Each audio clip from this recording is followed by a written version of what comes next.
अभी जिस जगह पे मैं बैठा हूँ ये मंदिर है, यहाँ मैं पहले भी आ चुका हूँ जब ये पूरा बना नहीं था। जब आधा बना था तब भी बहुत खूबसूरत दिखता था। अब इसका काम पूरा हो गया है, प्राण प्रतिष्ठा हो गई है, मूर्तियाँ लगा दी गई हैं, सजावट पूरी हो गई है। अब आपको दिखाते हैं कि ये मंदिर कैसा लगता है।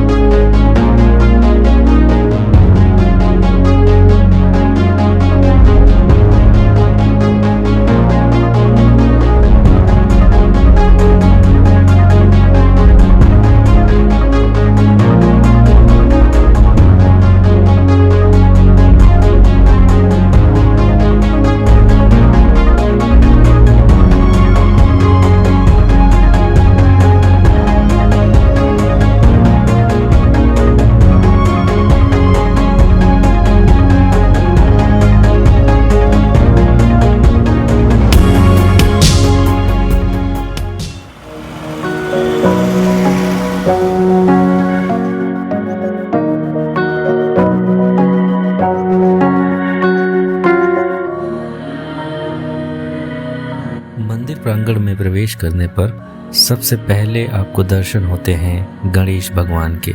गणेश जी की प्रतिमा के दोनों तरफ रिद्धि सिद्धि के विग्रह भी स्थापित किए गए हैं।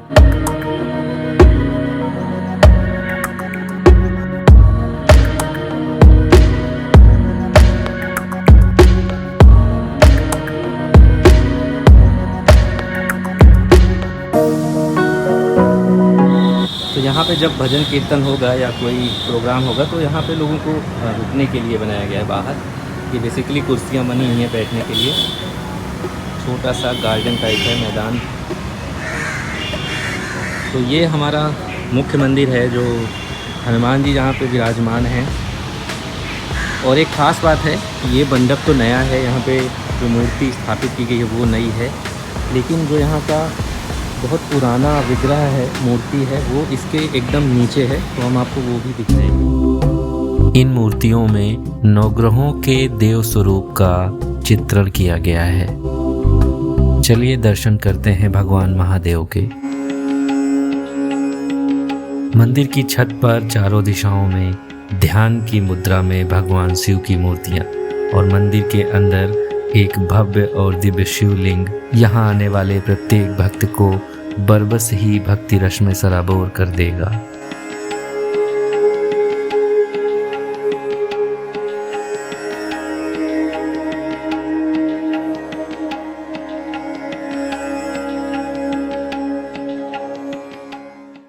चलिए अब मंदिर के मुख्य भाग की ओर चलते हैं जहाँ विराजे हैं हनुमान जी महाराज। गेट पर आपको दिखेंगी 9 ग्रह की मूर्तियां और चिन्ह।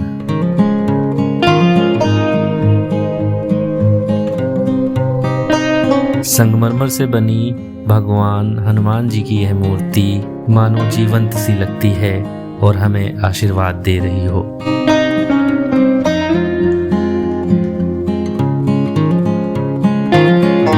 मुख्य मंदिर में हनुमान जी के साथ साथ अन्य देवी देवताओं के विग्रह भी स्थापित किए गए हैं, जैसे शिव पार्वती, श्री राम जी और उनका परिवार।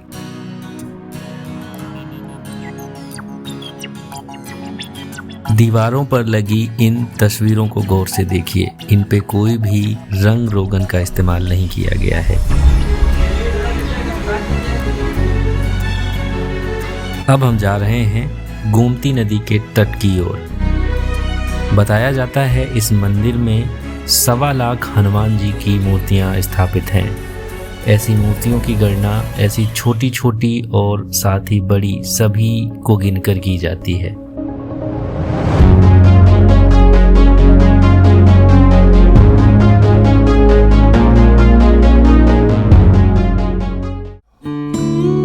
सुनहरे गुंबद, तरह तरह के रंग बिरंगे फूल, छोटा सा जलाशय और यहाँ की कारीगरी, ऐसा लगता है मानो आप स्वर्ग में आ गए हों।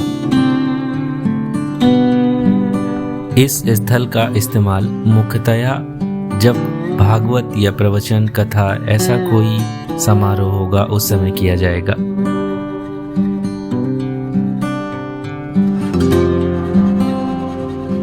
दर्शकों के लिए खास तरह की कुर्सियां बनाई गई हैं। मुख्य मंदिर के गुंबद में चारों तरफ दिशाओं के देवताओं की मूर्तियां स्थापित की गई हैं। इन्हें क्या कहते हैं आप कमेंट्स करके बताइएगा।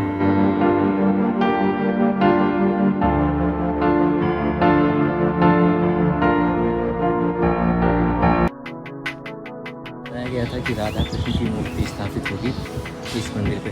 चलिए देखते हैं।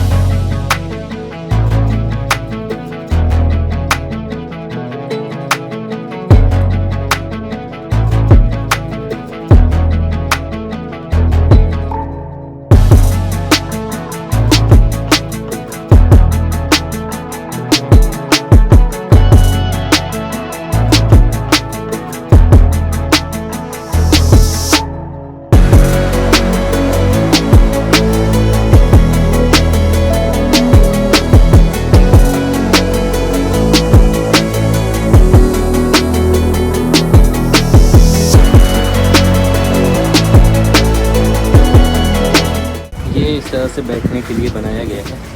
सामने जो स्टेज है, जब कहीं सत्संग और कथा होगी सामने, ये वाला स्टेज, तो यहाँ पर लोग बैठकर अब कथा का आनंद ले सकते हैं। और ये जो ईंटें आपको दिख रही हैं, ये भी ख़ास तौर से बनाई गई हैं, अंदर से खोखली हैं ताकि ठंडक बनी रहे। गर्मी में भी ये गर्म नहीं होती।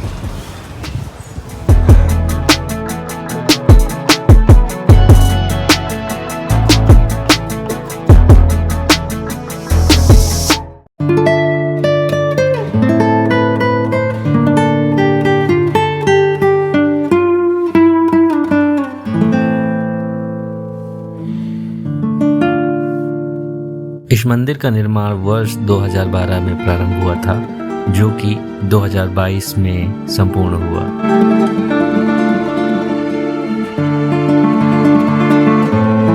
कई 100 करोड़ की लागत से बने इस मंदिर में हजारों कारीगरों ने अपने हुनर को दिखाया है।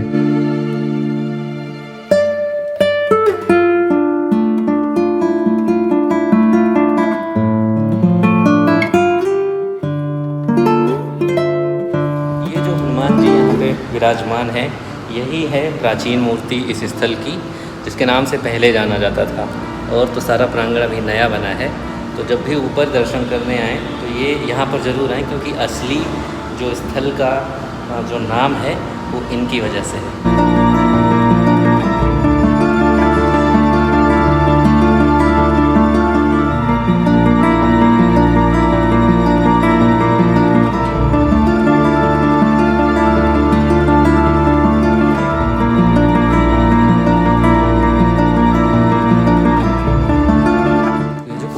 है, इसमें ऐसे कमरे हैं, हॉल है, तो शहर के लोगों को यहाँ पे अपना कोई अनुष्ठान या कुछ बुकिंग करके कुछ यहाँ अपना काम करना है, पूजा पाठ वाला, तो यहाँ पे अपनी फ़ीस देके वो भी किया जा सकता है। ये हॉल है, कम्युनिटी हॉल जैसा है, और इसी हॉल में कुछ मूर्तियाँ लगी हुई हैं दीवारों में, कुछ पोर्ट्रेट लगे हैं। उनमें ख़ास बात पहले भी बता चुका हूँ कि ये सारी जो ये मूर्तियों में जो आप कलर देख रहे हैं अलग अलग, ये असल में रंग नहीं है, ये सारे के सारे पत्थर हैं इसी रंग के जो लगाए गए हैं। सोचिए कितनी मेहनत से बनाई गई होंगी। कई सारी ऐसी पेंटिंग्स पत्थर से, रंगीन पत्थर से बनाई गई हैं।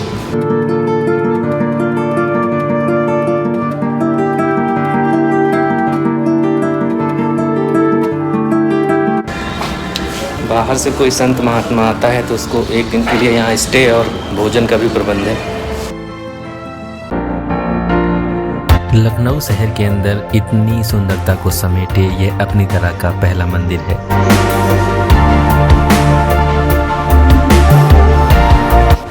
ये है होटल क्लार्क अवध, इसके ठीक पीछे बना हुआ है ये मंदिर। तो आप भी यहाँ परिवार के साथ आइए और यहाँ की सुंदरता का आनंद उठाइए। भगवान हनुमान की कृपा आप पर बनी रहे। जय श्री राम।